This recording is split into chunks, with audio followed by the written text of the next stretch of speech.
Welcome back, fellow Blues and all football fans. Kindly subscribe if you're new here. The January window reopens, and in today's video I'm here to discuss everything that you need to know for the January window. I'll be going through the latest updates, exit news plus a host more. So I hope you guys enjoy the video, show some love this New Year's. Hit that like button. Hope you guys enjoy. And let's get straight into things. Now to kick things off, we start things with one of the developing stories this last hours, as we are set to say hello to a player that we signed in Lauren Boca Juniors, as Anselmino now has been officially recalled and is set to call to cop him to work and drain under Enzo Maresca. Now at the moment he makes his flight and journey here this Friday, so by next week Anselmino will be registered, become part of the squad, and he is the much needed defensive reinforcement that we need right now. But to give you guys more context behind the story, Argentina reports have revealed that we have paid the penalty fees, of course, to activate and exercise the recall option in his law and spell. And when we signed him for around 17 million euros, remember that we loaned him back to Boca Juniors and he was supposed to remain there until the end of their season. But naturally, with our need for reinforcement in defense, it's an encouraging move that we've done this because this is the profile that we need. Now on one hand, I think to myself, especially after a disappointing defeat to Ipswich Town, you know you're using options like the Sassy as a wide center back when you have Joshua Shinpong, who recently signed a long-term deal at this football club.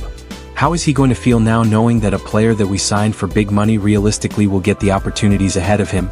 Even though there are now active pathways that should be open for him because we need his profile playing wide. Let's see what happens. I don't want to get too cynical. There is still a lot left of this season. Let's see what happens. But realistically, with long-term injuries now to Badi Ashil and yet again to Wesley Fofana, it's imperative that we introduce a defender that is comfortable playing this wide center back row. And Anselmino is an incredible progressive passer of the ball, a great line-breaking passer. And he's one of those guys that I like when big clubs sign because he's a defender that could even play as a DM. He's very comfortable carrying that ball forward and seeing how our wingers have suffered recently. They're getting doubled up time and time again. You need that support out wide that can help free them, that can support them either with an underlap by playing close to them or the occasional overlap if that possibility arises. So this was the right move to make. I was hoping, fingers crossed, this would happen, and I'm really excited to see what this kid can bring. Obviously he needs some time to acclimatize to life in London. With his new teammates, it's great that we have tons of Spanish-speaking players here.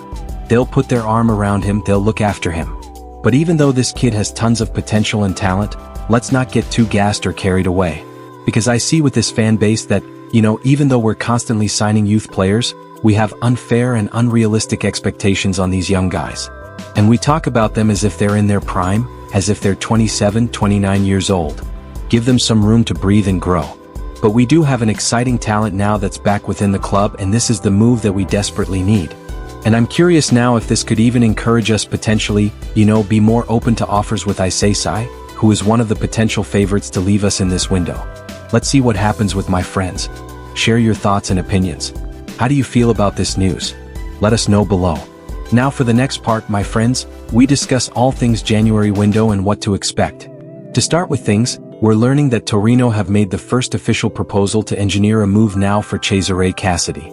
Now what's interesting about their efforts is that it's been likened to a Nico Paz-style move in which the Real Madrid's youth player Wencer Como.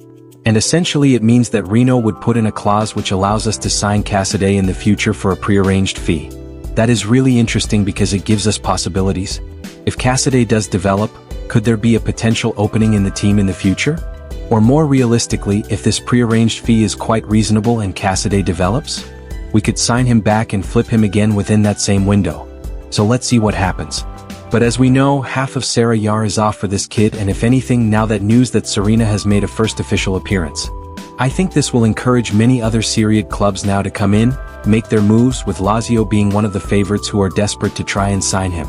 So let's watch this space.